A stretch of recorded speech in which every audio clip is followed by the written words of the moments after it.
Voilà, donc aujourd'hui on va commencer la réalisation de ce couteau, donc un carambit déjà de belle taille on va dire, qui m'a été commandé, donc via internet. Alors, je pense que je vais utiliser de l'acier XC75, du 3 mm si j'ai une barre assez large, sinon j'utiliserai du 4 mm. Alors, ici ça va être noirci à l'acide, on va avoir aussi on va noircir tout ça à l'acide aussi, un double tranchant et un manche custom avec plusieurs bois. C'est parti ?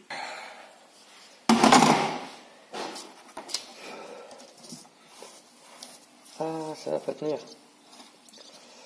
Ah si.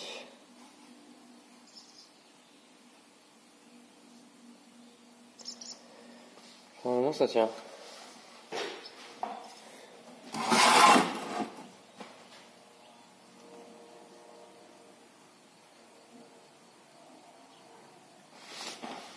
Voilà ce qu'on va utiliser. Donc de l'acier XC75 qui est un poil trop court, ouais, on perd 1 mm de lame.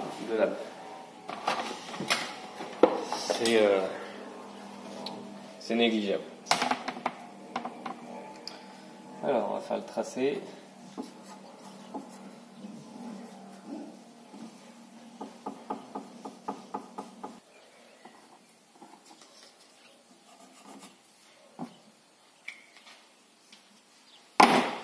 Voilà, donc il faut découper.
Eh ben, c'était long. Je laisse cette zone là avec pas mal de marge parce que je vais faire les trous dans le manche bientôt et j'espère que ça va bien se passer pour le gros trou, mais si jamais je sens trop mal, je préfère avoir un petit peu de marge pour pouvoir rattraper le coup plutôt que de devoir tout recommencer. On va ébalurer tout ça.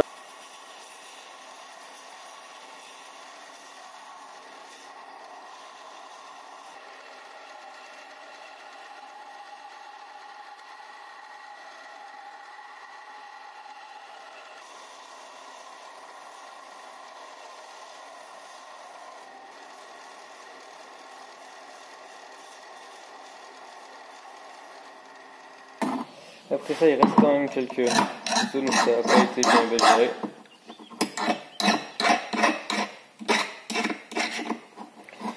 Donc on passe doucement avec une petite ligne pour essayer d'enlever le plus gros.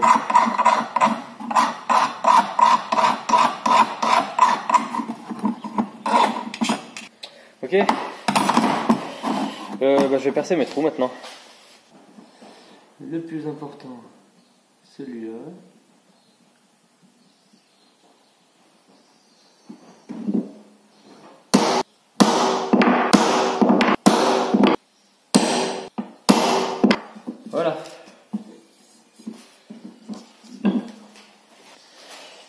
ici j'ai une scie cloche, une démonte de 24 mm. Donc je vais me servir pour percer le trou. Voilà. Constituer l'anneau.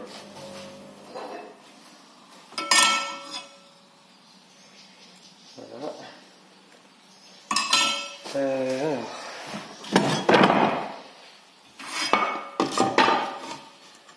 Ça.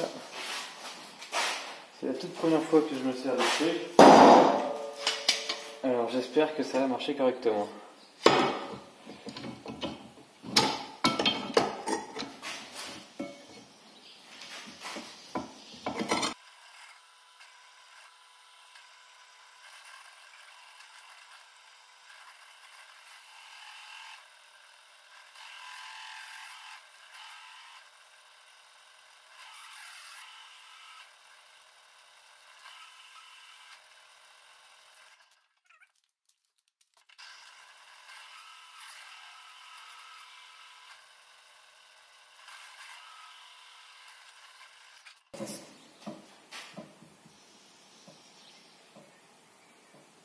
Bon, il est chaud, mais sans plus, ça va.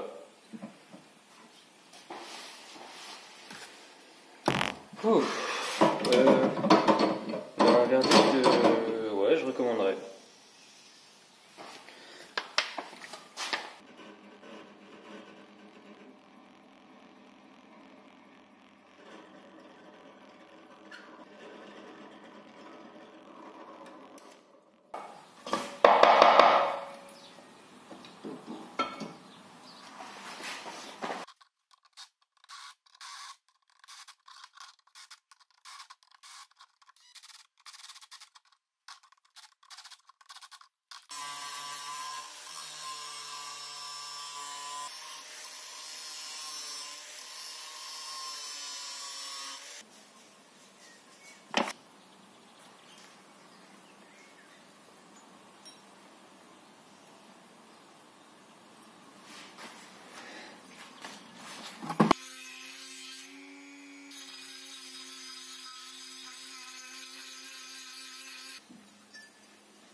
Je nettoie l'intérieur là parce que c'est pas très agréable.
Ok, donc voilà où on en est. On est assez proche du dessin. C'est un 48 qui est plutôt confortable. Le double tranchant n'a pas été de tout repos. Cette partie-là, ça allait à peu près. Ici, là, comme le rayon est assez prononcé, c'était pas évident. Mais bon, je me suis aidé de la roue qui avait au-dessus, enfin de la roue supérieure de la ponceuse à borne, pour y amener tout plat et tout net. C'est une méthode que j'aime bien, normalement. Je m'en sers surtout quand le tranchant est pas évident à réaliser. Et quand je veux obtenir un beau fini juste après la ponceuse, je fais comme ça. La plupart du temps, je réalise ça. La plupart du temps, quand les tranchants sont droits, je me sers de la platine. Et si la lame est vraiment longue, je vais me servir du haut de la roue supérieure.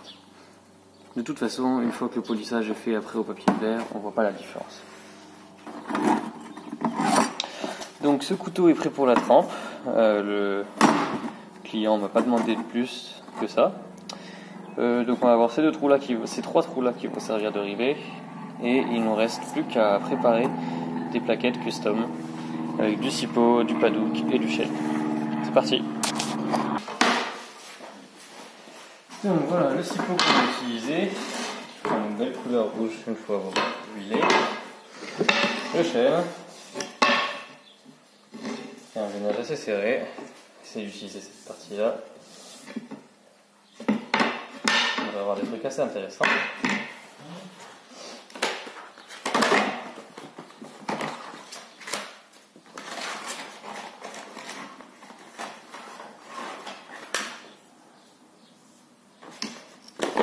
Et voilà du Padouk.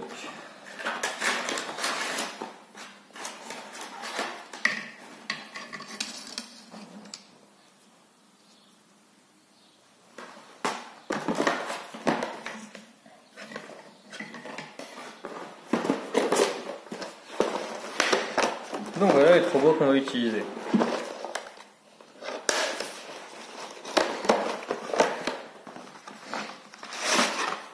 Alors j'hésite entre du Padouk ou un vrai intercalaire rouge.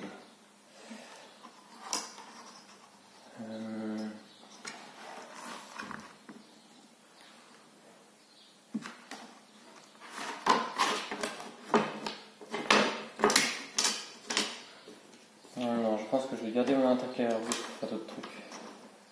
Ah non, je sais ce que je vais faire. Ouais, c'est bon, je sais. On va utiliser tout ça. Alors, de quoi on a besoin?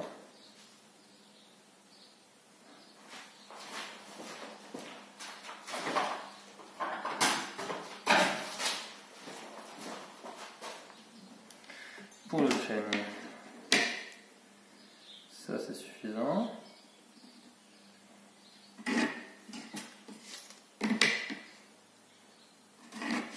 Voilà.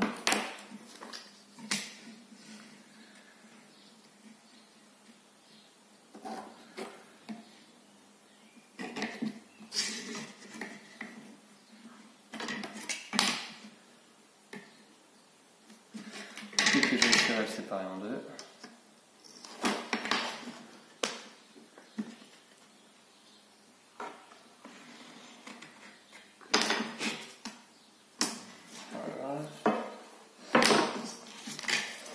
Le Sipo, on va prendre ça.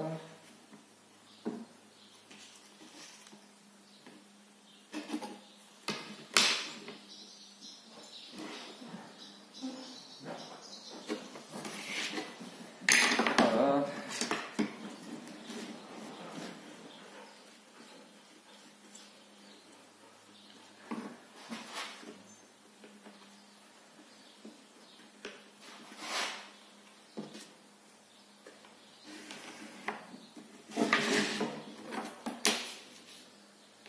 Et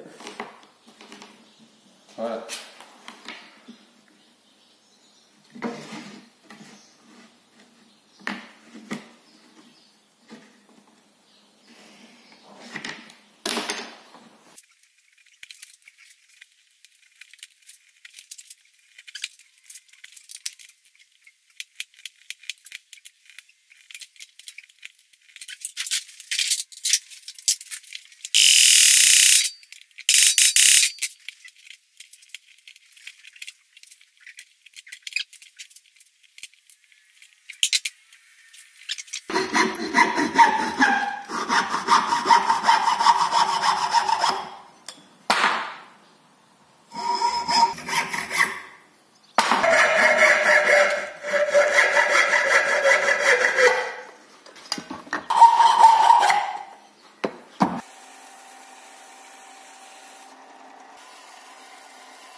Une belle couleur grise. À mon avis, la trempe s'est bien passée.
Vite fait.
C'est vrai?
Alors, ouais, comme vous pouvez le voir, il coupe très très bien. Tranchant rasoir sur les deux tranchants. C'est définitivement un couteau de combat, hein. Vous n'allez pas pouvoir vous servir de ça pour autre chose. J'ai 2 points négatifs sur ce couteau. Ici on a une bande un petit peu plus noire que sur le reste. L'acide a plus pris à cet endroit-là qu'ailleurs, je sais pas vraiment pourquoi. Et c'est l'inverse pour la pointe ici. L'acide a moins pris ici qu'ailleurs. Aucune idée pourquoi.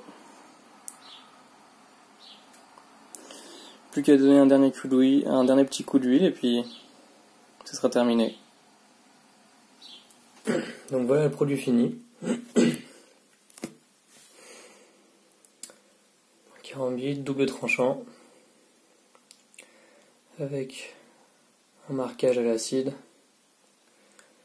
qui laisse le tranchant en finition satin et le reste a été noirci. Un double tranchant qui est surprenamment aiguisé. D'habitude j'ai du mal avec ce type de couteau quand il y a beaucoup de courbes. Mais là je suis assez content de moi pour l'affûtage de ce couteau. Anneau 24 mm, donc suffisamment grand pour laisser passer un doigt, mais pas trop grand pour pas que ça bouge trop.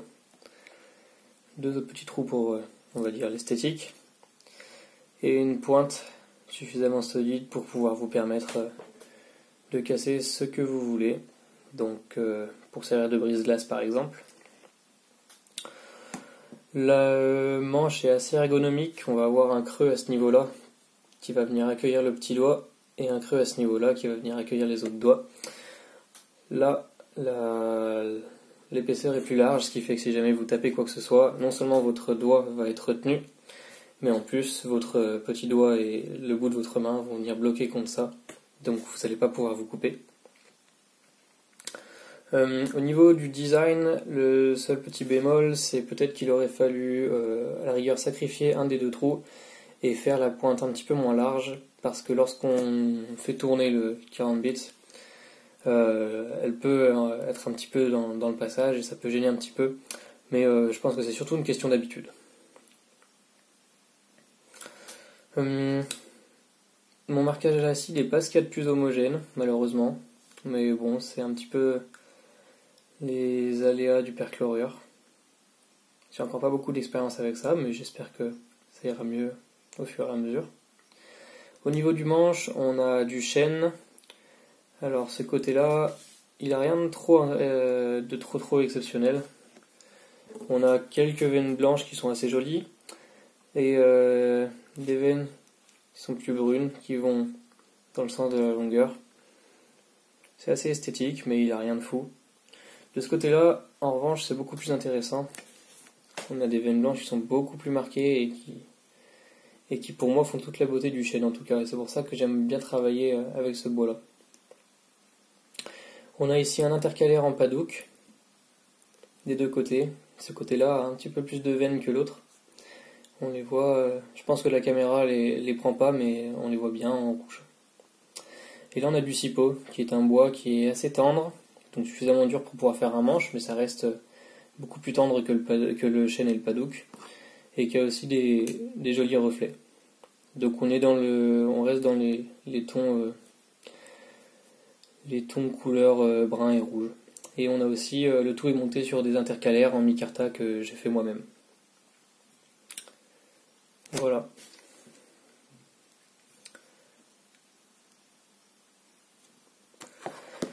Donc si vous avez aimé la réalisation du couteau, cette vidéo, n'hésitez pas à vous abonner et à me dire dans les commentaires ce que vous en pensez. Si vous avez des remarques à faire ou surtout des trucs des points sur lesquels je pourrais m'améliorer, je suis ravi de savoir ce que vous en pensez et de pouvoir progresser. Voilà. Donc j'essaie de sortir des vidéos à peu près tous les week-ends. Pour l'instant, j'arrive à maintenir à peu près le rythme. J'ai des vidéos en anglais, j'ai des vidéos en français, mais si je vois que le français marche mieux que le reste, alors à ce moment-là, je ferai plus de vidéos en français. N'hésitez pas à interagir avec moi dans les commentaires, je suis assez réactif et étant donné que pour l'instant j'ai pas grand monde, je réponds vraiment à tout le monde. Voilà, merci d'avoir regardé cette vidéo.